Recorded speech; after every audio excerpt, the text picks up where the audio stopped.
إن ربكم الله الذي خلق السماوات والأرض في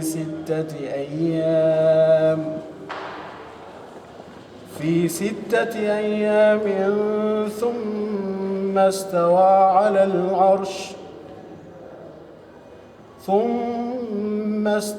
على العرش يغشي الليل النهار يطلبه حثيثا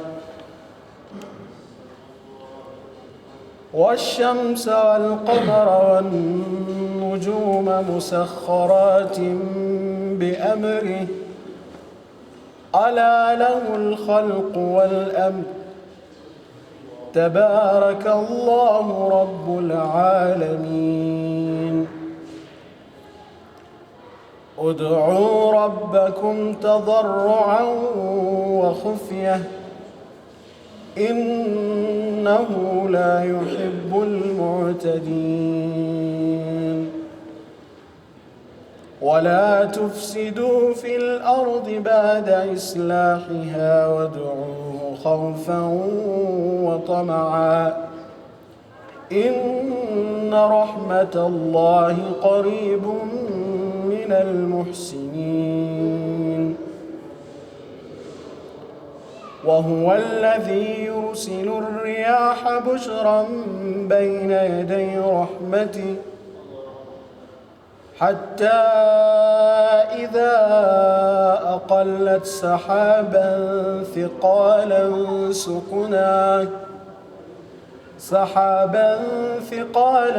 سقناه لبلد ميت فأنزلنا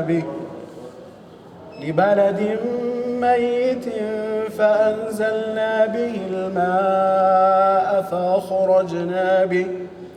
فأخرجنا به من كل الثمرات كذلك نخرج الموتى لعلكم تذكرون والبلد الطيب يخرج نباته بإذن ربه والذي خبث لا يخرج إلا نكدا كذلك نصرف الآيات لقوم يشكرون صدق الله العظيم.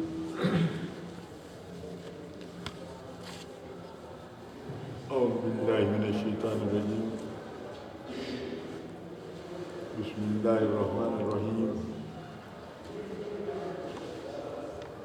أعوذ بالله من الشيطان الرجيم. بسم الله الرحمن الرحيم. الحمد لله رب العالمين والصلاة والسلام على سيد المرسلين سيدنا محمد وعلى آله وصحبه أجمعين. قال عليه الصلاة والسلام إن أحسن الحديث كتاب الله وخير الهدي هدي محمد صلى الله عليه وسلم وشر الأمور محدثاتها وكل محدثة بدعة وكل بدعة ضلالة وكل ضلالة في النار. قال الله عز وجل أعوذ بالله من الشيطان الرجيم. بسم الله الرحمن الرحيم. إن ربكم الله الذي خلق السماوات والأرض في 6 أيام ثم استوى على العرش يغشي الليل النهار يطلبه حثيثا والشمس والقمر والنجوم مسخرات بأمره ألا له الخلق والأمر تبارك الله رب العالمين.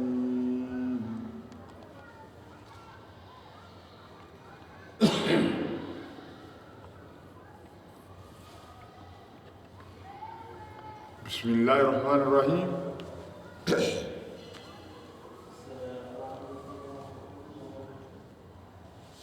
إن ربكم الله، hakika bila shaka, hakika bila shaka, rabbakum,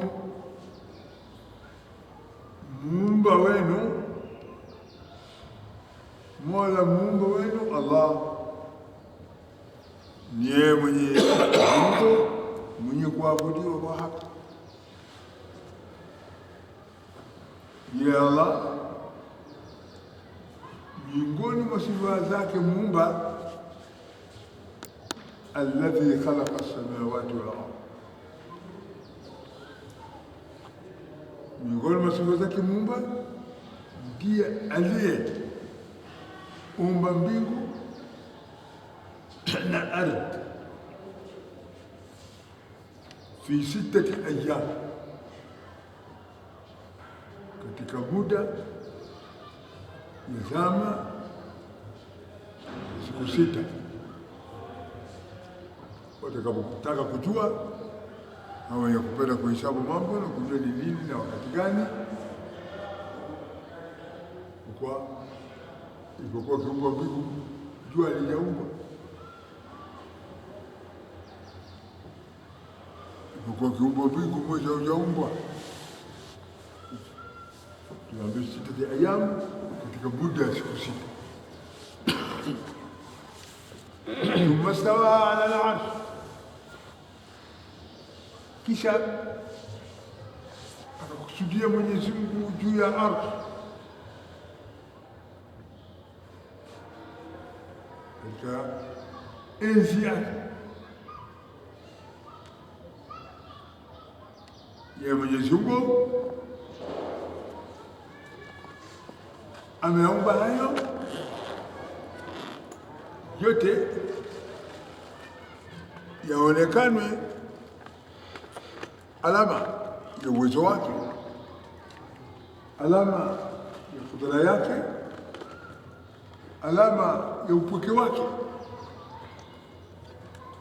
Yughshi al-layla an-nahar, anafunika usiku kwa mchana. Unaona kwa macho mambo yaendavyo.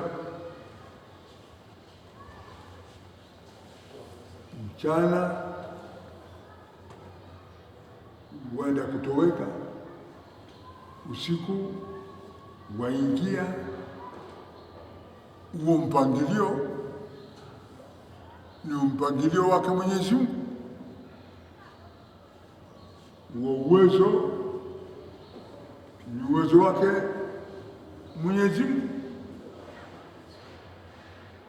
Unakuta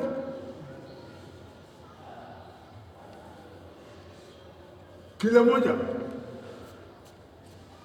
yatlubuhu wa hatifa, kila moja unataka mwenzie kwa upesi. Wala mchana unapomalizika inakuwa haina pingamizi, inaingia moja kwa moja, na usiku unapomalizika mchana unaingia moja kwa moja, pingamizi wanaingiliana, kila mmoja anamtakia mwenzie kwa urahisi, kwa upesi na kwa sahihi na kwa wepesi, hazina pingamizi. Washamsa, na Mwenyezi Mungu ndiye aliumba mbingu, wal qamara, aliumba mwezi, wan nujuma, na nyota, zote hizo musakharati zote hizo zinaendeshwa, zinadhalilishwa, zinaharikishwa biamri, kwa amri yake Mwenyezi Mungu. Jua linapochomoza halichomozi kwa uwerevu wa mtu, kwa akili ya mtu au kwa maarifa ya mtu. Mwezi nao unapoandama hauandami kwa maarifa ya mtu, kwa akili ya mtu. Nyota nazo kwa wingi wake unavyoonekana au kupamba huo mbingu kwa uwezo wa mtu, ama yote hayo ya uendeshaji wake ni kwa lisho lake Mwenyezi Mungu na kutoka kwake Mwenyezi Mungu. Hayo yote Mwenyezi Mungu anataka huyu mwanadamu mdogo ajina fahamu ya kufikiri na kuzingatia na kutoa natija ya fikra na kutoa matokeo ya fikra, aone aliyoyatekeleza Mwenyezi Mungu, aliyoyaumba Mwenyezi Mungu ni makubwa. Ni miongoni mwa hayo makubwa ni yeye mwenyewe mwanadamu, ni yeye mwenyewe mwanadamu. Ala lahu al-khalqu wal amr, ala zindukana, amka tukamana na hiyo ghafla uliomo ndani yake. Hapa anataka Mwenyezi Mungu huyu mwanadamu akutuke kutoka hali aliyomo ndani yake ya ghafla, ya kutompokesha Mwenyezi Mungu ya ghafla, ya kutomtambua Mwenyezi Mungu ya ghafla, ya kutomwabudu Mwenyezi Mungu, ajue kuwa mwenye hivyo vyote anavyoviona ni yeye Rabbul Alamin. Ya ala zindukana, ala amka, ala kutuka, ala ondoka katika ghafla uliomo ndani yake. Al-khalqu kule kuumba iliyopita katika kuviumba vyote uvionavyo wewe, wal amr na mambo yanavyoenda uonavyo wewe, haya yote la ni yake Mwenyezi Mungu, vitu vyake Mwenyezi Mungu, viumbe vyake Mwenyezi Mungu, takdiratullah, uwezo wake Mwenyezi Mungu ndio unafanya kazi.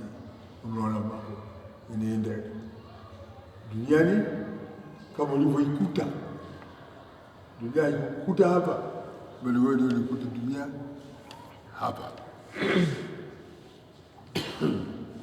Tabarakallahu Rabbul Alamin, tabarakallah, ametukuka Mwenyezi Mungu.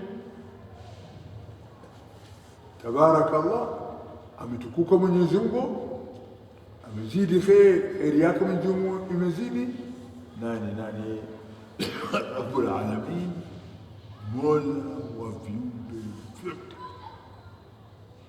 Huko anakaza Mwenyezi Mungu, yeye ni Rabbul Alamin.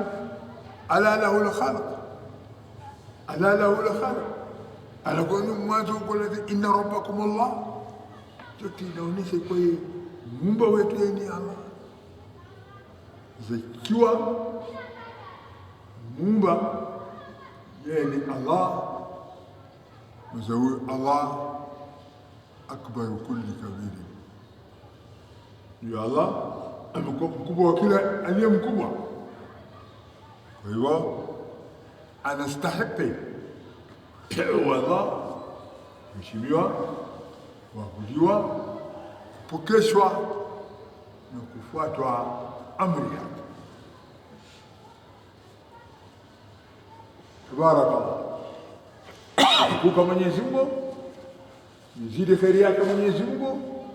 Nani? Ni Rabbul Alamin, muumba wa viumbe vyote. Hakuna kilichojipatisha kinyewe katika hiyo dunia, kama wanavyosema watu wa kiakili, nasema ni nature. Hakuna nature, hakuna mambo tabia, amru tabii.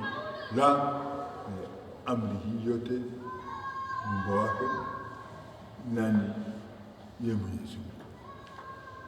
Yeye Mwenyezi Mungu ndio mwanadamu unamwona alijalia. Mwenyezi Mungu hakuumba ndege, ndio nimekuja kuumba ndege. Mwenyezi Mungu hakuumba motokaa, ndio nimekuja kuumba motokaa.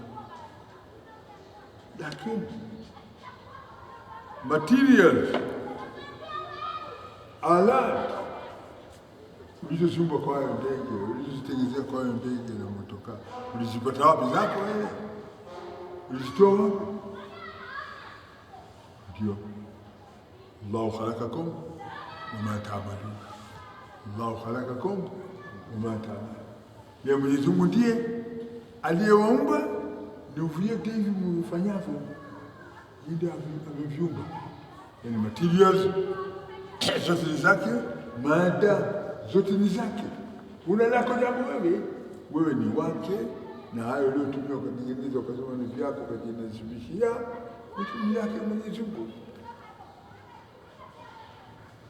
Anataka Mwenyezi Mungu nini? Anataka Mwenyezi Mungu udu rabbakum tadarruan wa khufiya innahu la yuhibbul mu'tadin. Anataka Mwenyezi Mungu kuwa udu rabbakum, abudini Mola wenu, mwabudu Mwenyezi Mungu Mola wenu, mumpokeshe Mwenyezi Mungu Mola wenu tadarruan, kwa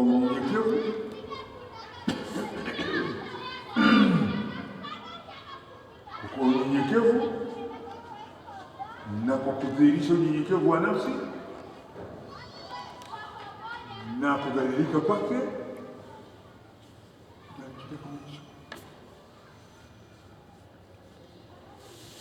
Ibada inayotakikana kwayo ni udhalilifu, unyonge.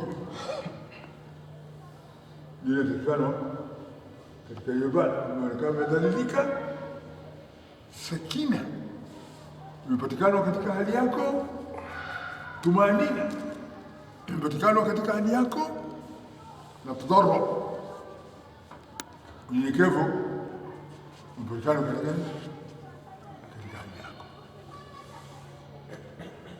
Unasali salaki matata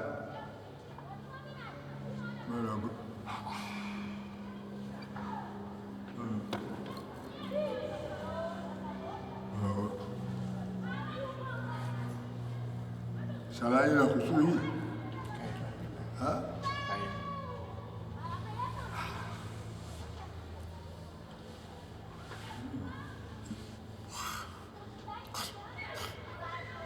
yote ni wasali bado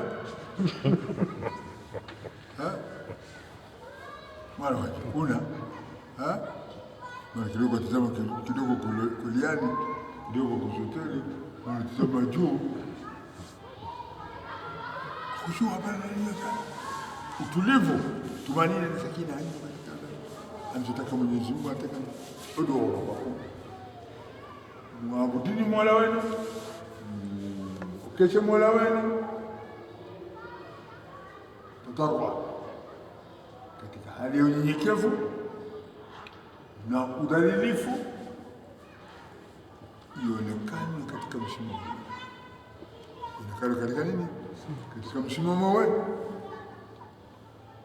wa khufiyatan, na isitoshe hayo mnayoyasema katika sala msiyaseme kwa nini? Kwa siri. Katika salawati hizi zetu kuna pahala panapotakiwa anasomwa kwa dhahiri, kama vile alasiri na dhuhuri msomo kwa nini? Kwa siri. Kutoka magharibi inaisha na alfajiri nasoma nini? Kwa dhahiri. Sasa kila mmoja anachukua nafasi yake katika hiyo ibada na Mwenyezi Mungu ya mwenyewe. Wali mmefanya hivyo ili kupokelewa mambo kama hayo kama hivyo. Kupokelewa kama hivyo. Na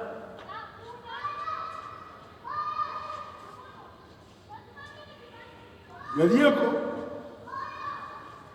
katika hizo ibadati alizosema Mwenyezi Mungu ndio ufuate, alizozielekeza kwa Rasul sallallahu alaihi wasallam ndio ufuate.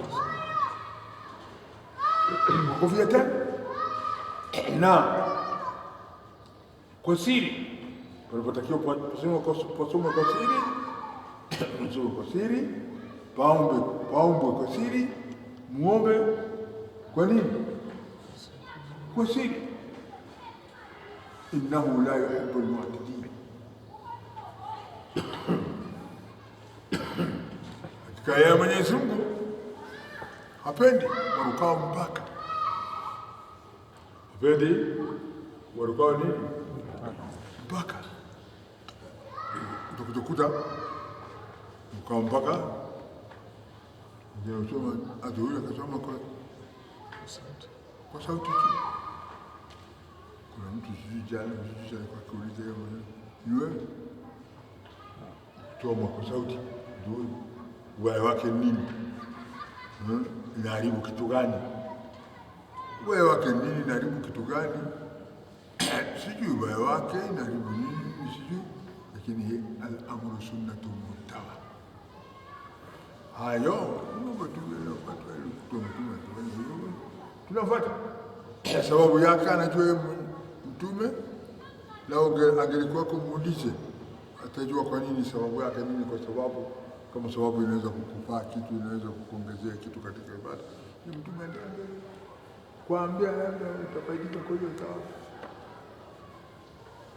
Inao kabla shaka ya Mwenyezi Mungu la yuhibbu al-mu'tadin, apendi warukao mpaka. Ndio Mwenyezi Mungu hii dini yake na nini? Hududullah, mipaka yake Mwenyezi Mungu na nini? Mipaka yake Mwenyezi Mungu. Sasa yale ya kinyumbani usiingize ikakosa mpaka katika Mwenyezi Mungu ukayaongezea. Yale ya kinyumbani usitafute nafasi katika hivyo vya Mwenyezi Mungu ukaviingiza,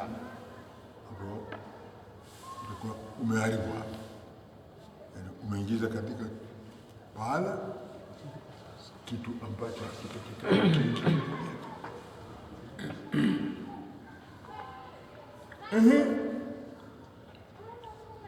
Sasa ibada tunatakiwa tufanye kwa kudhalilika na kwa unyenyekevu na kwa siri. Tunatakiwa tusome kwa siri, tusome kwa siri. Tunatakiwa tusome kwa dhahiri, tusome kwa dhahiri. Na katika msimamo wetu tuonekane kuwa tumedhalilika kwa Allah, tumedhalilika kwa nani? Kwa Mwenyezi Mungu.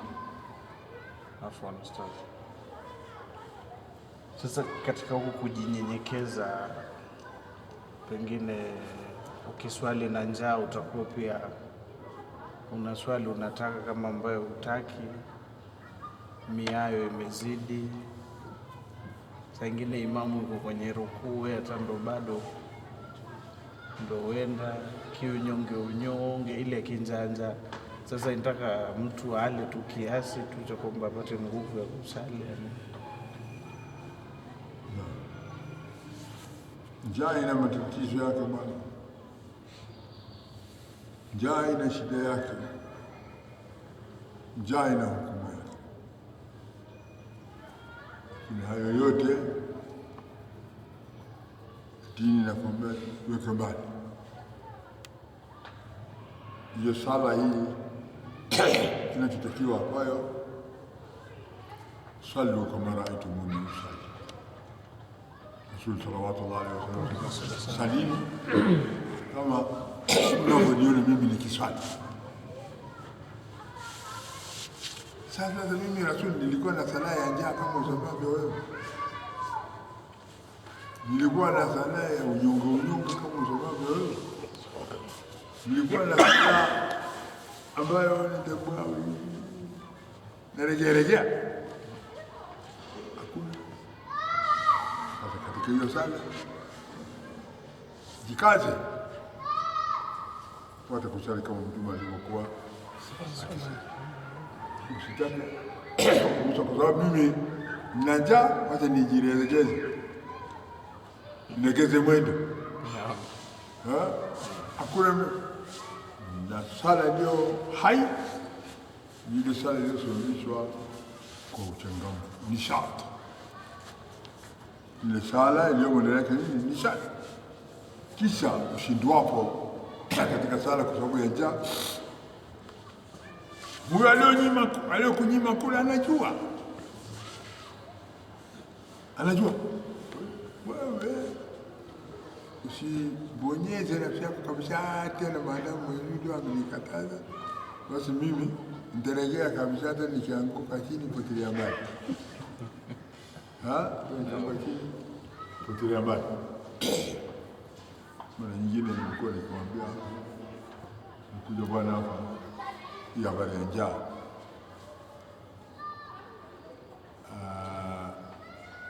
Juhuri alianguka. Mbona alisaidiwa. Aliasidi vile vile alisaidiwa, alianguka. Ulibonga sana. Lakini ule ukijaini. Mgonjwa huyu mbona waja mimi kitu gani? Magharibi vile vile. Bahati mzuri. Magharibi mimi huyu upande wa kuliani mwake ni katikati na bwana mwingine alikuwa kwenye safu pili.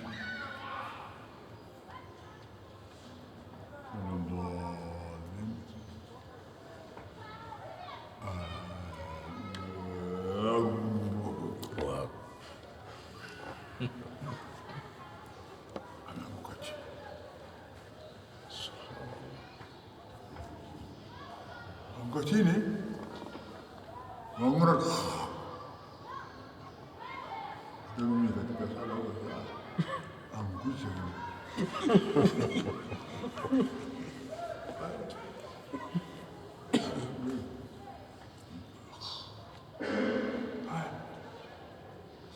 Kaya pili. Iko pale kwa mmoja. Kaya tatu iko pale. Tayari. Salamu alaykum. Jana. Mlango iko katikati pale nje. Ngoja majina yuko tugete.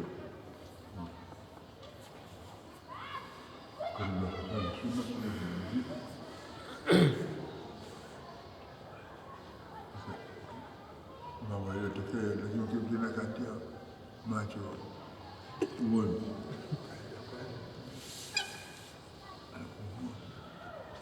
Ndio kumkalisha kwa mgemeza kwenye nini? Bana. Kitu gani? Ndio kutulewa. Nijumba mwaka. Ndio alikuwa mwenye wewe. Kitu gani nafanya? Hapana kitu. Wewe unakuja hapa, nataka kufa hapa. Sema mgonjwa, pelekeni hospitali. Katika amesema pelekeni hospitali.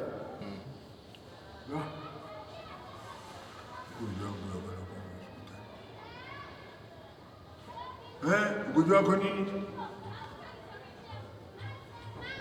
Nilikuwa nimetoka Mwanza. Nilikuwa hapa Kisii.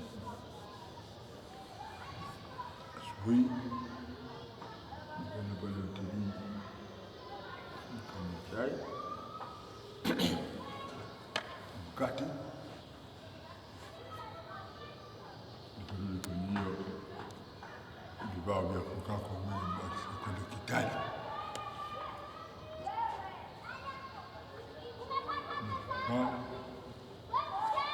Ndio uchovu wa safari ya usiku. Basi Kitale niondoka saa 3. Usingizi ukaja na werevu wakapita. Nasikia maneno wewe. Usingizi ulimpitia. Basi kapita. Basi Kusikia kitu. Usingizi ulimpitia. Na werevu walimpitia. Werevu na wanyama. Kuna nani? Wajanja wa mjini. Wajanja wa mjini. Pickpocket. Waigizaji vidole Wanyakuzi. Wakamtoa tikiti na ilimtambulisha na amana yake. Basi kutuka.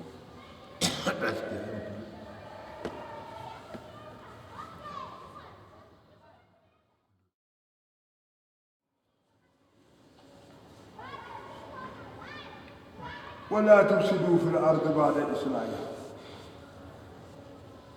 Mwenyezi Mungu anatuamrisha wala tufsidu, wala msifanye uharibifu katika hiyo ardhi baada ya kuja suluhisho, baada ya kuja tengezwa mambo. Yeye Mwenyezi Mungu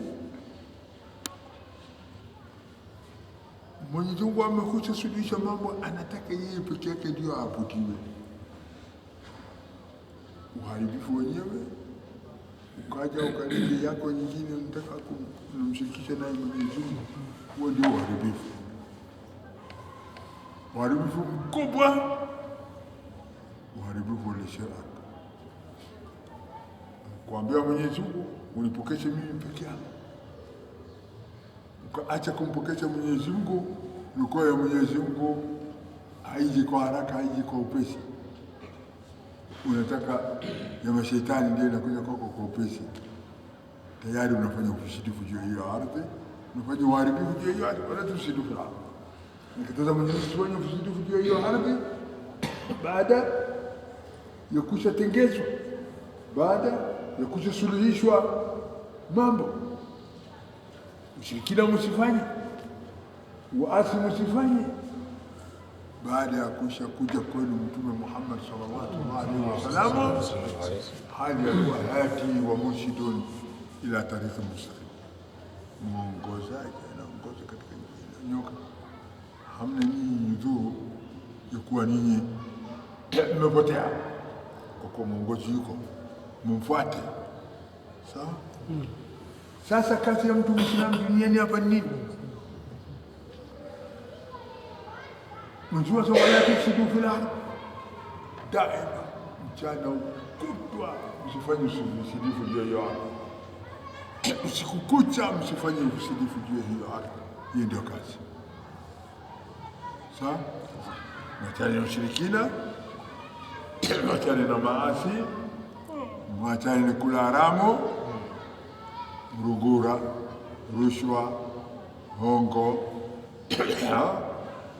kitu kidogo, nguvu kidogo, yote hayo ni haramu.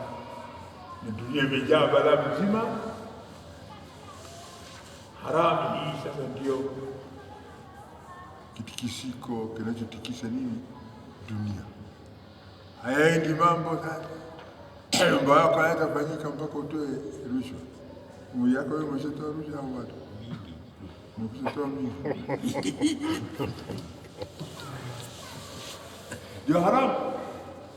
Wala tusidu fil ardh, usifanye usidifu juu ya hiyo ardhi baada ya islahi, baada ya kutengenezeka kwake, kutengenea kwake. Baada ya kushakuja Mtume Muhammad sallallahu alaihi wasallam, msiharibu mambo. Waduuhu, muombe Mwenyezi Mungu, muabudu Mwenyezi Mungu khaufan, ila hali ya kumcha, kuogopa, wa tamaan, ni kuwa na tamaa katika yale uliyoyaomba kwa yeye Mwenyezi Mungu atawajazi majazo mema kama alivyoahidi. Atawajazi majazo mema kama alivyoahidi.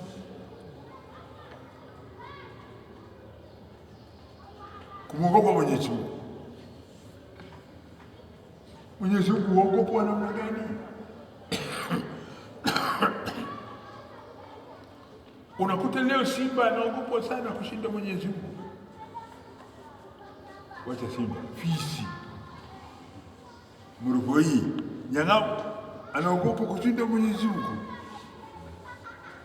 Unakuta chui anaogopa kushinda nani? Mwenyezi Mungu. Ungoja kupata nyoka anaogopa zaidi kumshinda Mwenyezi Mungu. Atokee nyoka hapa sasa, nyoka huyu kuna atakaye pitisha nusu dakika baada amekaa, watagutuka, watasimama kwa haraka ukote mara moja. Ni wengine utamkuta ameshafika mwangoni. Yetu cha nini? The power ya uoga ndio msukuma. Sasa Mwenyezi Mungu huogopa kama anavyoogopa nyoka?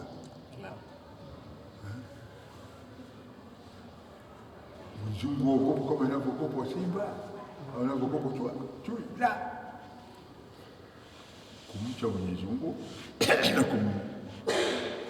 kumogopa Mwenyezi Mungu wa imtithalu awamirillah wa ijtinabu nawahihi. Kumcha Mwenyezi Mungu ni kuweka maamrisho ya Mwenyezi Mungu katika vitendo na makatazo aliyokataza Mwenyezi Mungu, akajitenga nayo mtu mbali, akajiepusha nayo mtu mbali, kundiko kumcha Mwenyezi Mungu. Sasa ndio Mwenyezi Mungu anataka tunapomwabudu tumwabudu kwa kumcha, kwa kumwogopa. Khaufan wa tamaan, mwabudu Mwenyezi Mungu hali ya kuwa na tamaa kwa yale tuliomuomba kwa atatunini, atatulipa, atatunini. Mgonjwa kula riziki ya Mwenyezi Mungu alafu unapoteza sauti.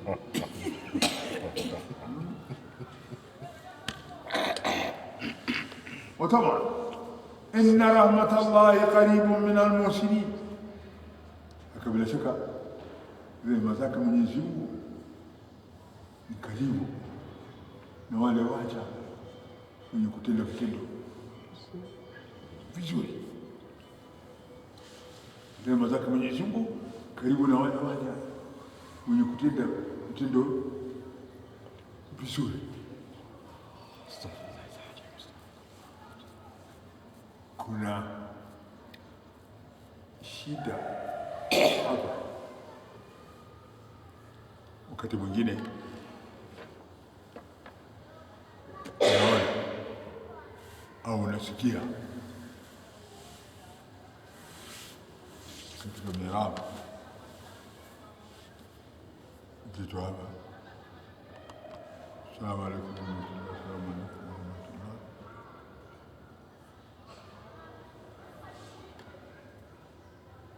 Kimya kabisa, wala haraka wala sauti. Watu watakaa muda dakika 5 na watu wanaondoka na kwenda. Sawa? Mkishaona hiyo hamjaona? Sasa ukiona hii wewe usiangalie, ubudu rabbakum tadarruan hawa bwana mkubwa ameamini unyenyekevu na siri Mwenyezi hata dua hapa hata kunyanyua mkono namna hii, wanasema hii ni ria. Ukiona namna hiyo una wasiwasi wewe ukiwa msomi, una wasiwasi nao, una shida nao, una dhiki nao. Na useme assalamu alaykum wa rahmatullah, assalamu alaykum wa rahmatullah, basi kulishi ala hali kile mmoja kabisa, achana nayo.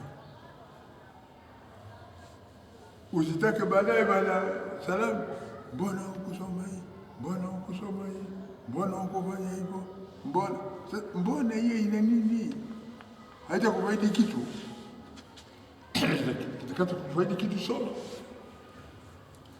Unakuta assalamu alaykum wa rahmatullah, assalamu alaykum wa rahmatullah, Allahu akbar,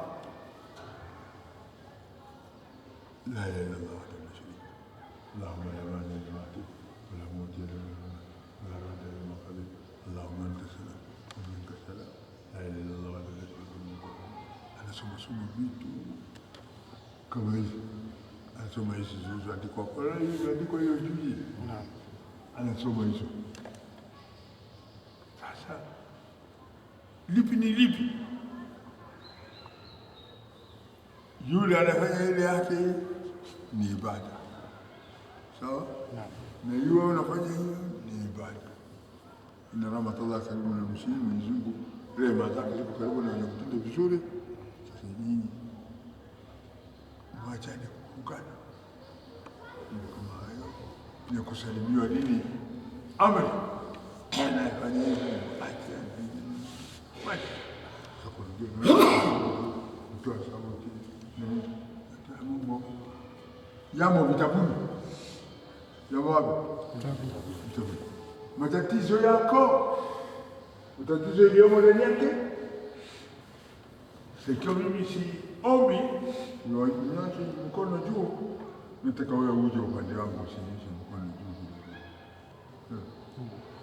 Ikiwa mimi katika shughuli kunuti, nataka na wewe vile vile katika shughuli usisome kunuti kama mimi. Ikiwa mimi baada sala silete istighfar kwa sauti au silete shahada kwa istighfar kwa sauti au silete Ramadhan, nataka vile vile wewe uje upande wangu, ndio taabu kwa hapo. Lakini madamu anafanya kivyake, anachika njia yake anakwenda, tuachane namna hiyo. Tukiachana namna hiyo, tunaona tunaachana mvurugano na mvutano na hayatafundisha kitu kwetu sisi. Kwa mambo mapya si mapya, mambo kukuu, hata babu ya babu ya babu ya babu yako alikuwa hayupo, mambo kukuu kabisa. Lakini ulimwengu huu wa kimaarifa na kiujuzi na kielimu iliende nao bila sumbufu, lakini utambuzi ulipofunuka kwetu sasa ndio umekuwa mpya kabisa. Lakini kwenye afkar umekuja kwenda na inna rahmatallah, kabla shaka rehema zake Mwenyezi Mungu karibu na muslimin, karibu na wale waja wanaotenda vitendo vizuri. Allahu akbar. Wa huwa alladhi yursilu ar-riyaha bushran bayna yaday rahmatihi. Mwenyezi Mungu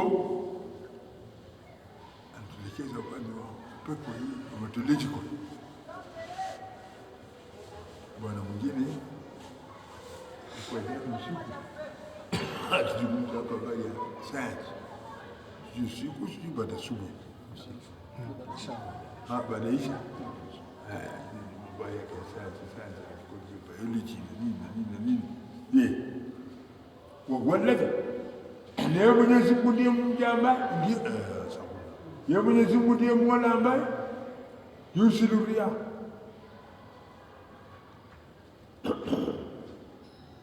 Yeye ndiye anayetuma upepo bushran, hali ya kweli yenye kutoa habari njema. Habari njema ya nini? Habari njema ya mvua baina yadai rahmati, kuwa mbele ya huo upepo kuna neema zake Mwenyezi Mungu, na neema yenyewe ni hiyo mvua. Anasema Mwenyezi Mungu huwa yeye Mwenyezi Mungu alladhi ndiye Mola ambaye yusilu riyaha, anapeleka upepo bushran, hali ya kuwa ni yenye kutoa habari njema. Tena baina yadaihi rahma, mbele yake kuna neema zake Mwenyezi Mungu. Mbele ya huo upepo kuna neema zake Mwenyezi Mungu. Unapokuwa Mwenyezi Mungu unasukuma nini? Mawingu haya. Au ni akili maarifa inasomwa secondary school ya leo imepelekwa. Neema zake Mwenyezi Mungu. Tena ona mawingu yanafika anapotaka Mwenyezi Mungu, inapigwa break, foot break na hand break. Mtokaza mwana ilikuwa na break ngapi? 3 mbili gani wewe atapa na dereva. Mtokaza ilikuwa na break 3. Foot break, hand break, na iliposimama motoka ikawekwa katika njia. Nini? Wewe wati motoka yetu leo mtembea peke yake hapa jina mtu jani ati kompyuta. Basi wewe unakwenda kusimama mahali ambapo panatakiwa. Umelete mzigo wake Mwenyezi Mungu usimamishe mahali pale. Bwana anawaambia mawingu haya, hapa ndipo uzito alio nayo mawingu ile, anga ile haikubaliani nayo. Unaona? Sasa lazima tupunguze nini? Uzito ule. Uzito ni mawingu ni maji. Mambo kama hayo.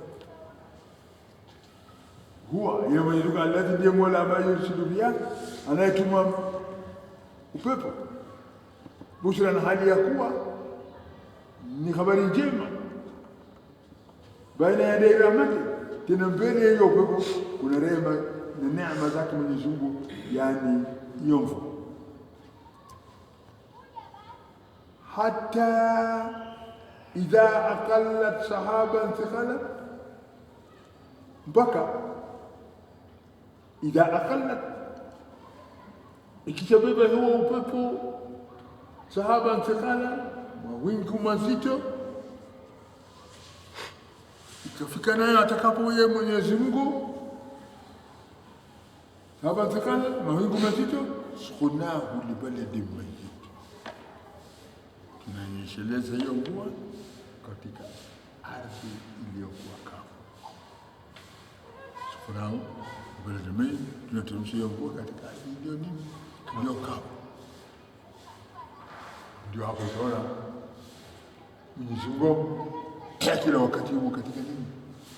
Kazi yake. Yuko katika kazi yake.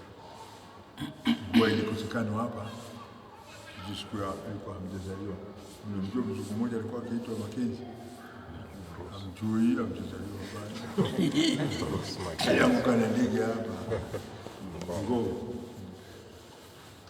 Mvua ilikosekana, wakaletwa wataalamu wa mawingu na maji na mvua kutoka ng'ambo. Pinga majani ya chai inaharibika, kahawa inaharibika, Dar es Salaam inaharibika, sijui kitu gani, siagi wazungu wanaanza kukosa.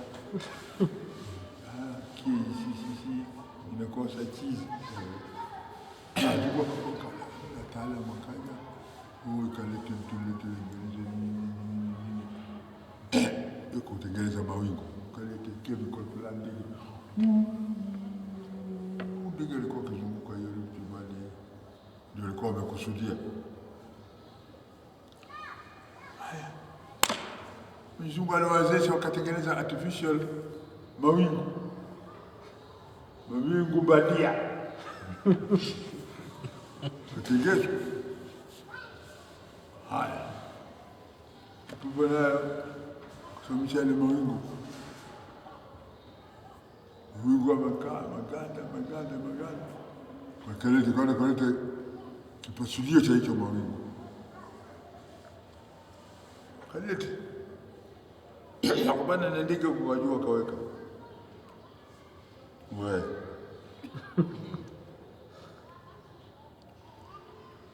hiyo tulipasuka huko sehemu za Kitale huko, ilikuwa nataka mahindi mingi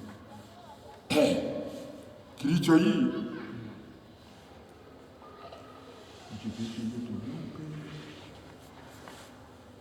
mjani ya shamba ya mayai ya kilicho hii, unaona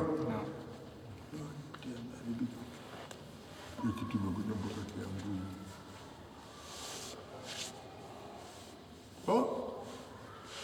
Parliament hapa ilipiga kelele, afadhali ingeliachwa hiyo pale namna hiyo kuliko kufanyiwa utaalamu na utafiti wa kitu namna hiyo. Barafu ile tena ngumu, atajua ikipiga haiyeyuki. Mpaka barafu ikasi siku 3 ikaharibu ile majani chai, ikaharibu ile kahawa, ikaharibu pale familia kwa kusina na nisho tupomishi haribu yote. Ni barafu ikaondoka. Sasa utaona anachokiumba Mwenyezi Mungu inayo neema na rehema. Yule amesema yake hivi, atabushra ambaye ni yadai rahmati, ametuma upepo na mawingu, mbele yake kuna rehema na neema yake, lakini yao mbele yake hakuna rehema na neema ndani yake, bali mbele yake kuna elimu ndani yake. Education.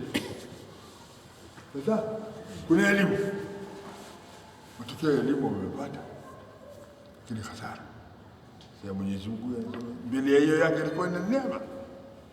Mwenyezi Mungu alikuja akafanya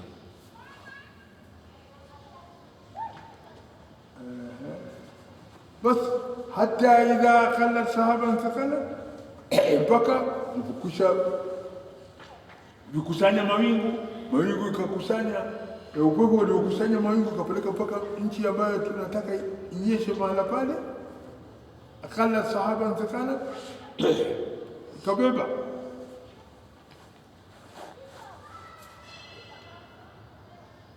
upepo mawingu mazito, sukunahu libaladi mingi, ninyesheleza hiyo mawingu, yani hiyo maji mvua tulitemsha katika nchi iliyokuwa kavu.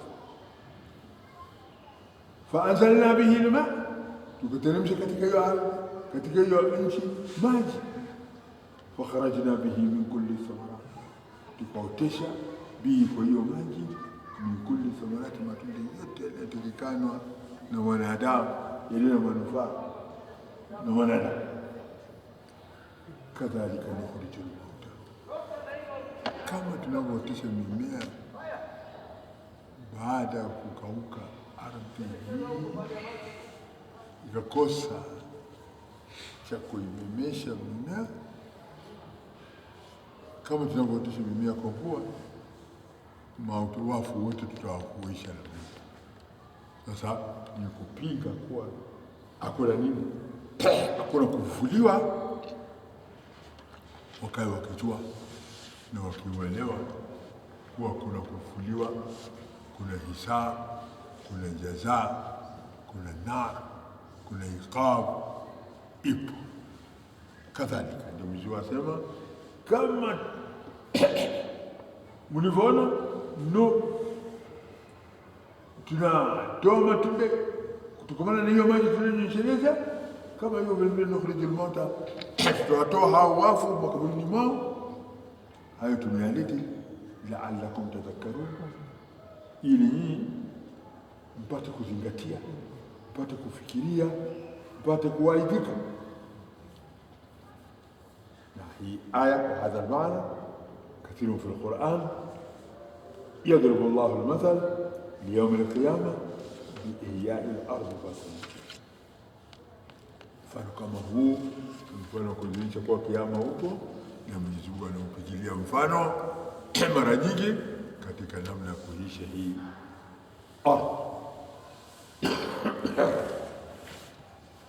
wala baladu tayyibu yakhruju nabatuhu biidhni rabbih walladhi khabutha la yakhruju illa nakidan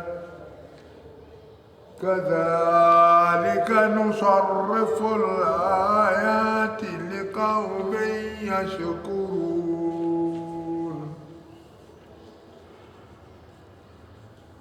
Anasema Mwenyezi Mungu, walbaladu tayyib,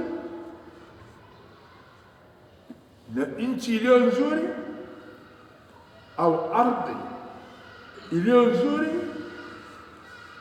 iliyo na mbolea nzuri, udongo mzuri, hiyo ardhi inatoka mimea yake biidhni rabbi, kwa idhini ya Mola wake. Ardhi nzuri iliyonyesherezewa mvua, mimea yake inatoka kwa idhini ya nani? Ya Mola wake. Sawa, kwa idhini ya Mola wake. Walladhi khabutha, na ardhi au nchi iliyo mbaya, kama leo udongo mkavu, udongo changarawe, udongo mawe, ardhi imekuwa kavu bavu, la yakhruju, haitoki mimea yake illa nakida, ila kutoka kwa uzito na mashaka na hali ya ubaya. Nakidan, mashakata, kutoka kwa mashaka, au nakidan usra, kwa uzito.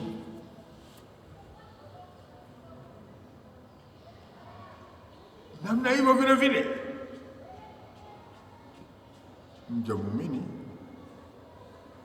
ni yule mja ambaye amali yake nzuri ni kama ardhi nzuri. Mja mzuri ni kama ardhi nzuri, na ardhi nzuri hutoa mimea mizuri.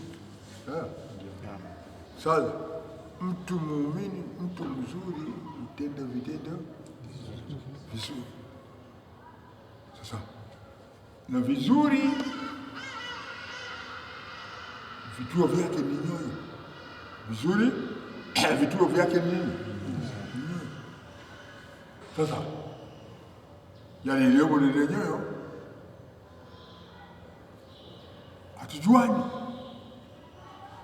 Sijui moyoni mwangu, wewe hujui moyoni mwangu mna nini, sijui hata ndani ya moyo wako kuna nini. Sasa lakini kuna viashirio vinavyoashiria moyo una nini. Kuna viashirio vinavyoashiria moyo una nini, kitu gani hivi? Au kuna kiashirio kinachoashiria moyo una nini? Imani makazi yake moyoni, sio ziko kabla. Kinachodhihirisha hiyo imani, kinachobainisha hiyo imani, kinachoadhirisha hiyo imani